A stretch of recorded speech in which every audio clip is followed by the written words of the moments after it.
Hey again, everybody. A couple people asked me if I could do some sample images of the built-in HDR mode on the Canon 5D Mark III. So I just went into my backyard and did a couple just to show you the effects. These aren't really true HDR images because there's not the really dark areas or light areas to get the high dynamic range. So these aren't the greatest HDR test pictures, but just an example of what the effects in camera are. So the first one is natural, and today it was a bright blue sky outside, and so this is what the picture would probably just look like normally. So that's the first one. Next is art standard, and this gets into a little more HDR where you get the kind of halo vignetting effect around the tops of the trees. Next is art vivid, which is really highly saturated, and it does a well job aligning the images. These are all handheld, and I don't know if you can see, but in the top kind of up there, those little black specks, those are birds. So I tried to capture a couple different ones with moving objects, and so with 3 frames, there are 3 different exposures, and the birds are in different places, and so just auto-lined them in camera, which is pretty good. Next one is art bold, which is really HDR, that kind of gritty, really saturated, high contrast look. And the last is art embossed, which is kind of that desaturated, super HDR. You can, when you see it, you know it's HDR. And so those are the effects that the camera has built in.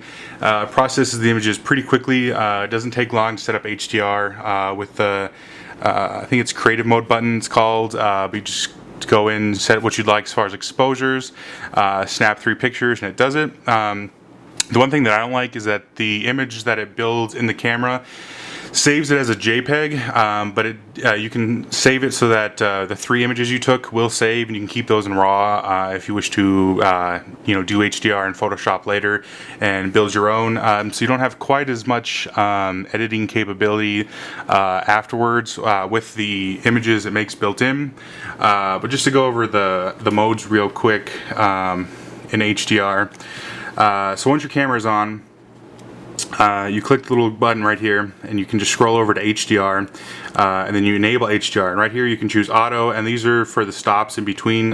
So I just did 3 stops because it's pretty bright, so I was trying to get the most contrast. And then you can choose your effect, and so I did each one of those. And then you can do continuous, so that you can leave it on. So instead of just one shot, you can set it so that the rest keep it.